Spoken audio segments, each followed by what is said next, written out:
अस्सलाम वालेकुम नाजरीन, मैं हूं रिजवान गिलज़ई। नाजरीन, बहुत अहम खबर है कि वज़ीर आज़म शहबाज शरीफ ने एक अहम इजलास बुलाया है। चारों सूबों के वज़राए आला को बुलाया है। सुहेल आफरीदी को भी इस इजलास में शिरकत की दावत दी है। और इसके अलावा बैरिस्टर सैफ के हवाले से एक अहम खबर मैं आपको इस वीडियो के अंदर बताऊंगा। सबसे पहले मैं जो वज़ीर आज़म का इजलास है, ज़ाहिर है जिस वक्त जो सिक्योरिटी की सूरत हाल है अफगानिस्तान के साथ जो तनाज़ा है, उस पर एक आला सतह का इजलास है। चारों सूबों के वज़ीर आला को उसमें बुलाया हुआ है और सुहेल आफरीदी को भी, जो खैबर पख्तूनख्वा के वज़ीर आला हैं, उनको इस इजलास में शिरकत की दावत दी है।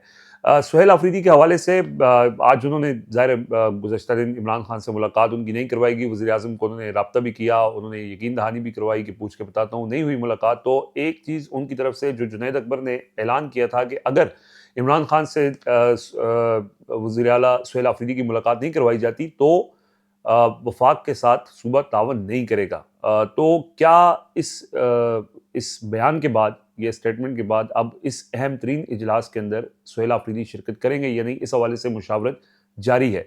और अभी जो पीटीआई के दरमियान जो बातचीत हुई है उसमें दो आरा सामने आई हैं। एक तो यही है कि हमारा बेसिक जो एक मुतालबा है कि इमरान खान से मुलाकात करवाई जाए, जो कि इतना बड़ा मसला नहीं है, सूबे के हवाले से उनसे गाइडेंस लेनी है।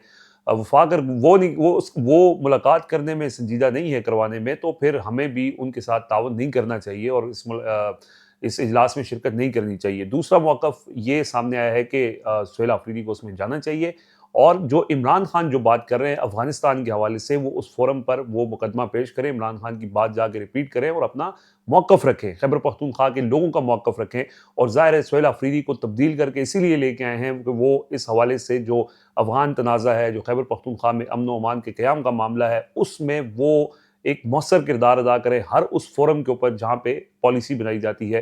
तो ये दोनों आरा हैं। आज सुबह जब ये इजलास से पहले एक बार फिर इस पर मुशावरत की जाएगी पार्टी की तरफ से सुहेल आफरीदी के साथ और फिर फैसला किया जाएगा कि क्या वो इसमें शिरकत करेंगे या नहीं करेंगे। लेकिन ये उनका पहला बड़ा एक इम्तिहान है, ये पहला बड़ा प्लेटफॉर्म है जिसके ऊपर वो बतौर वज़ीर आला इस इशू के ऊपर जो उनको चेंज करने की वजह बनी, इमरान खान को, अली अमीन गंडापुर को वो कहते रहे, उन्होंने नहीं किरदार अदा किया, अब सुहेल आफरीदी का ये इम्तिहान है। तो अगर इसमें एक तो पहले ये चैलेंज है कि क्या वो जाएंगे या नहीं जाएंगे, और अगर जाते हैं तो किस तरह अपना मुकदमा पेश करते हैं। ये एक इंपॉर्टेंट चीज़ है जो होनी है आज, और आज का दिन बहुत अहम है। आज बहुत अहम खबरें आने वाली हैं। एक अहम खबर मैं आपको अडयाला जेल से बैरिस्टर सैफ के हवाले से बता दूं।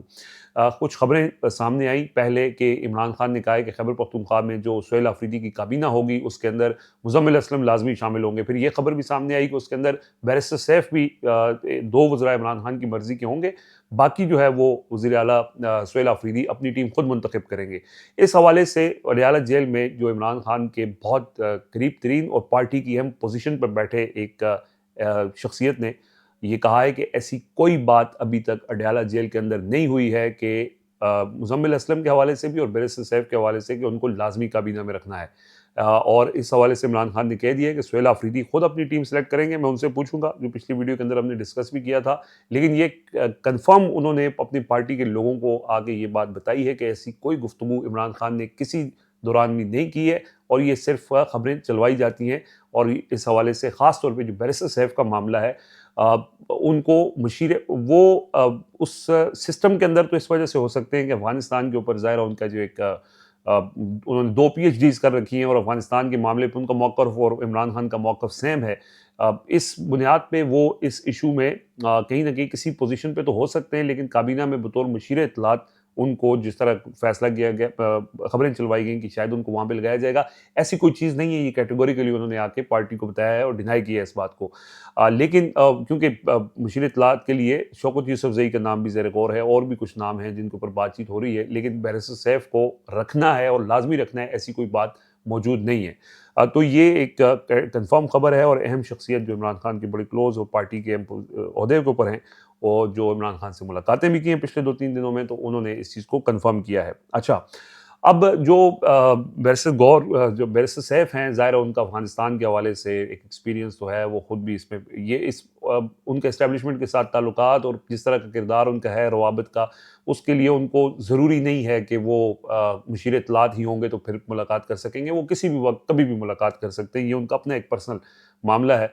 तो वो ज़रूरी नहीं है कि उसमें वो काबीना का हिस्सा हों। तो ये फ़ैसला शायद सुहेल आफरीदी भी उनके साथ कंफर्टेबल ना हो, तो जो लोग ये दावा कर रहे हैं कि वो लाजमी होंगे, तो इसमें कोई इतनी सदाकत नहीं है। जो अफगानिस्तान वाला मामला है ना, आज ज़ाहिर है पाकिस्तान में भी आला सतह के इस हवाले से इजलास है, लेकिन पाकिस्तान और अफगानिस्तान के दरमियान जारी तनाज़ा आपको पता है कि इस वक्त अब तो 48 घंटे के लिए जंगबंदी हो चुकी है, लेकिन बड़ी शदीद दोनों के दरमियान झड़पें हुई और दोनों अतराफ से नुकसान भी हुआ, और फिर एक मौके के ऊपर कुछ उसमें दोस्त ममालिक भी पड़े और फिर जंगबंदी कर ली गई। और 48 घंटे की जंगबंदी के दौरान ये कहा गया कि अब बातचीत के ज़रिए, तामीरी बातचीत के ज़रिए मसाइल का हल तलाश करने की कोशिश की जाएगी। आज दोहा के अंदर कतर का जो दारुल हुकूमत है, वहाँ पे पाकिस्तान और अफ़गानिस्तान के दरमियान बाकायदा तौर पर मुज़ाकरात शुरू होंगे। अफ़गानिस्तान की तरफ से उनके जो वज़ीर दिफ़ा हैं मुल्ला याकूब, वो और उनका वफ़द शिरकत करेगा, जब पाकिस्तान से जो इंटेलिजेंस हुकाम हैं वो इस मुज़ाकरात में शरीक होंगे और दोनों ममालिक के दरमियान जो मामलात हैं, जो इश्यूज़ हैं, उनको हल करने की वो कोशिश करेंगे। इश्यूज़ के हवाले से इससे पहले ज़ाहिर है अफ़गान तालिबान जब आए 2021 में, उन्होंने टेक ओवर किया, तो उसके बाद उनके पाकिस्तान हुकूमत के साथ बहुत अच्छे ताल्लुकात थे। पाकिस्तान ने उनको फैसिलिटेट भी किया, उनके लिए इमरान खान का दौर था, यहाँ पे कॉन्फ्रेंसेस भी करवाई गई और एक दूसरे को बड़ा सपोर्ट भी किया। उस दौर में दहशतगर्दी के वाक़यात भी कम थे। फिर मौजूदा रजीम आई तो इन्होंने उनको इतना खास लिफ्ट नहीं करवाई। वज़ीर ख़ारिजा बिलावल भुट्टो एक दफ़ा भी अफ़गानिस्तान नहीं गए और फिर अफ़गानिस्तान के साथ हालात बिगड़ते गए, ख़राब होते गए। आखिरी दफ़ा जो अफ़गानिस्तान के एक वहाँ पे हक्कानी नेटवर्क है और ज़ाहिर उनका पाकिस्तान के साथ बहुत क्लोज़ वो था, ताल्लुक़ था। तो उस वक़्त उनके वज़ीर थे खलील हक्कानी, जो पाकिस्तान के बहुत प्रो समझे जाते थे और पाकिस्तान के हामी थे। वो कोशिश कर रहे थे कि जो दोनों के दरमियान पाकिस्तान का इशू यही है कि वहाँ पे टीटीपी के ठिकाने हैं और अफ़गान गवर्नमेंट उनको सपोर्ट करती है, फैसिलिटेट करती है, और ये एक इशू था जिस पे एक क्लैश है, क्योंकि टीटीपी की अफ़गानिस्तान की सरज़मीन पाकिस्तान के खिलाफ इस्तेमाल होती है और ये दोहा एग्रीमेंट के अंदर भी और सारे एग्रीमेंट के अंदर ये तय हुआ था कि, और चीन ने भी ये मेक श्योर कराया था कि अफ़गानिस्तान की सरज़मीन से पाकिस्तान के ऊपर टीटीपी हमले ना करे। अफ़गान गवर्नमेंट नहीं रोक सकी उनको, ये हकीकत है। लेकिन उसमें अफ़गान गवर्नमेंट के अंदर जो प्रो पाकिस्तानी फैक्टर था, जो खलील हक्कानी थे, वो इनको उसको रोकना चाहते थे। टीटीपी की कार्रवाइयों के वो खिलाफ थे। टीटीपी को वो अफ़गानिस्तान से बदर करना चाहते थे। फिर ये हुआ कि वो धमाके में कोई मेरे ख़्याल में 11 दिसंबर 2024 को एक धमाके के अंदर वो शहीद हो गए। और उसके बाद अब वहाँ पे जो हक्कानी नेटवर्क है, जिसके अंदर सिराजुद्दीन हक्कानी जो उनके वज़ीर दाखिला हैं, वो भी प्रो पाकिस्तान है। और आपने उनका एक बयान हालिया देखा भी होगा, जिसमें अफ़गान वज़ीर ख़ारिजा जब इंडिया में थे तो उन्होंने कुछ इस पे नापसंदीदगी का इज़हार किया था, और ज़ाहिर है वो प्रो पाकिस्तान है। अब उनके आपस के मसाइल भी हैं, वहाँ पे उनकी ग्रुपिंग है, और क्योंकि बहुत से ग्रुप्स हैं उसके अंदर और वो आपस में उनकी लड़ाइयाँ भी हैं, कुछ टीटीपी के हामी हैं, कुछ टीटीपी के खिलाफ हैं, लेकिन ओवरऑल अफ़गान गवर्नमेंट जो है वो उनको प्रोटेक्ट कर रही है। तो इन सारी चीज़ों के ऊपर बातचीत होनी है, और ये एक लम्हा है कि जहाँ पे यही बात इमरान खान ये कह रहे हैं कि अफ़गानिस्तान के साथ मसाइल का हल सिर्फ बातचीत के ज़रिए मुमकिन है, और उसके लिए हमें उनको एंगेज करना चाहिए। इस मसले का हल जो खैबर पख्तूनख्वा में अमन का मामला है, जो टीटीपी दहशतगर्दी के मामले और अफ़गानिस्तान के साथ जो मामला है, ये 4 फ़रीक इसको हल कर सकते हैं। और उसका उन्होंने कहा है कि एक अफ़गानिस्तान के लोग, अफ़गानिस्तान की हुकूमत, पाकिस्तान के लोग और पाकिस्तान की हुकूमत, खैबर पख्तूनख्वा के लोगों का उनका ये कहना है। और उस लोगों से मुराद उसमें माहिदीन, मशरान जो उनके लोग हैं और जो मुंतखब नुमाइंदे हैं, वो उसको हल कर सकते हैं, और ये फ़रीक़ैन को बिठाए बगैर मामला हल नहीं हो सकता। आज इमरान खान ने एक बार फिर ये कहा कि अगर पैरोल पे उनको रिहा किया जाता है तो उस मसले का वो हल निकाल सकते हैं। यही बात आज मौलाना फजलुर रहमान ने उन्होंने बड़ा मार्च किया, मुफ्ती महमूद कॉन्फ्रेंस ली डेरा इस्माइल खान के अंदर, उसमें वहाँ पे बड़े गरजे बरसे। और कुछ लोगों का खैर ख्याल है कि मौलाना फजलुर रहमान जो भी करते हैं वो इस्टेब्लिशमेंट की मर्जी से करते हैं, कोई वो इतना बड़ा चैलेंज नहीं है। और उन्होंने साबित भी किया, ये जो अभी इलेक्शन हो रहे थे इसमें हुकूमत के साथ पूरी तरह वो शामिल थे, तो कहीं से वो अपोजिशन में तो नहीं है। लेकिन उन्होंने भी ये कहा कि हमें अगर आप मौका दें तो हम इस मसले को हल कर सकते हैं। अब मौलाना फजलुर रहमान, इमरान खान, खैबर पख्तूनख्वा के सबसे बड़े स्टेक होल्डर, वो कह रहे हैं कि इस मसले का बातचीत के ज़रिए मसाइल का हल तलाश किया जाए। आज जो है वो मुज़ाकरात शुरू होने हैं, देखते हैं कि इसमें कितनी कामयाबी हो सकती है। बहरहाल ये एक ऐसी चीज़ है कि जिसके ऊपर एक अरसे से इमरान खान जो है वो बार-बार ज़िक्र कर रहे हैं कि बातचीत। उसको फिर कहा गया प्रेस कॉन्फ्रेंस में कि जी हर चीज़ का मसला बातचीत नहीं होता, जंगें भी की जाती हैं। लेकिन फिर अब जंग रोक के बातचीत की तरफ थोड़ा-सा ये हुआ है कि थोड़ी सेंस प्रिवेल की है, बातचीत की तरफ चीज़ें जा रही हैं। इंडिया की भी उसमें इन्वॉल्वमेंट है, ज़ाहिर है वहाँ पे बहुत से ऐसे फैक्टर्स हैं जो सारे डिस्कस होने हैं, और तो ये एक बहुत इम्पोर्टेंट मीटिंग है। अब इसमें अभी तक क्लियर नहीं है कि तालिबान के जो उसमें वफ़्द है वो शरीक होगा या नहीं होगा, क्योंकि उनको बैरून मुल्क दौरे के लिए एक यूएन की एक कमेटी है, उससे इजाज़त लेनी पड़ती है। इसी वजह से अफ़गान वज़ीर ख़ारिजा पाकिस्तान आना चाह रहे थे, उनको इजाज़त नहीं मिली।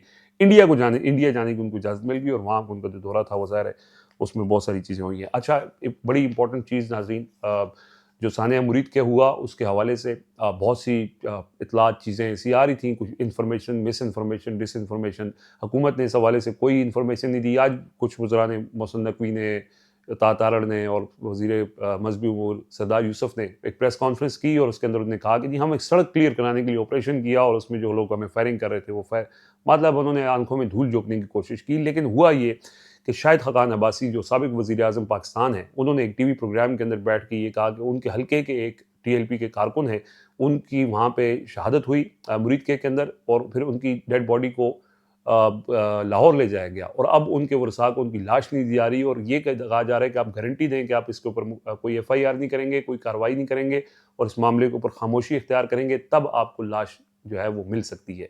ये सूरत हाल है, ये इतनी बड़ी गवाही आ गई है इस हुकूमत के खिलाफ। ये चार्जशीट है जो शाहिद खकान अब्बासी ने टीवी प्रोग्राम के अंदर उन्होंने ऑन एयर गुफ्तगू की, सब उसने उसको सुना है। तो लोग ये कहते रहे कि कुछ अभी भी कह रहे हैं कि जी ये सब झूठ है, ऐसा कुछ है नहीं है, लेकिन हुकूमत इसको छुपाने के लिए अब लाशों को छुपा रही है और लोगों को ये कह रही है कि आप जो है वो उसी सूरत आपको डेड बॉडी मिल सकती है या इनकी तदफीन हो सकती है कि आप अगर हमें गारंटी देंगे कि आप कोई कार्रवाई नहीं करेंगे। तो ये सूरत हाल है, ये जुल्म का इस वक्त जो हुकूमत है ये इस हद तक जो है वो अखलाकियात और बुनियादी इंसानियत भूल चुकी है कि लाशें भी लोगों को नहीं दी जा रही और उनके ऊपर शराइत रखी जा रही है। 26 नवंबर को जो वाक़या हुआ था उसके अंदर भी इस तरह की चीज़ें हुई थी, लेकिन ये एक न्यू लो है हमारी पॉलिटिक्स के अंदर, हमारे पाकिस्तान के अंदर, और जुल्म की इंतहा है। और हुआ ये कि आज एक और वाक़या हुआ कि अडयाला जेल के बाहर पीटीआई के लोग मौजूद थे, अवामी असम्बली लगी थी, वहाँ पीटीआई की रहनुमा समाबिया ताहिर, उसने इस वाक़े की मज़म्मत करने के ऊपर उनके ऊपर दहशतगर्दी का मुकदमा रावलपिंडी की एक थाने में, थाना सदर बैरूनी में दर्ज हो चुका है। तो ये सूरत हाल है कि आप मज़म्मत भी अगर करेंगे तो आपके ऊपर दहशतगर्दी का मुकदमा होगा। इस पाकिस्तान के अंदर इस वक्त हम रह रहे हैं। अल्लाह ही हमारा हामी और नासिर हो। बहरहाल ये कुछ अपडेट्स थी, हम आपसे शेयर करें। फिलहाल इजाज़त दीजिए। अल्लाह हाफ़िज़।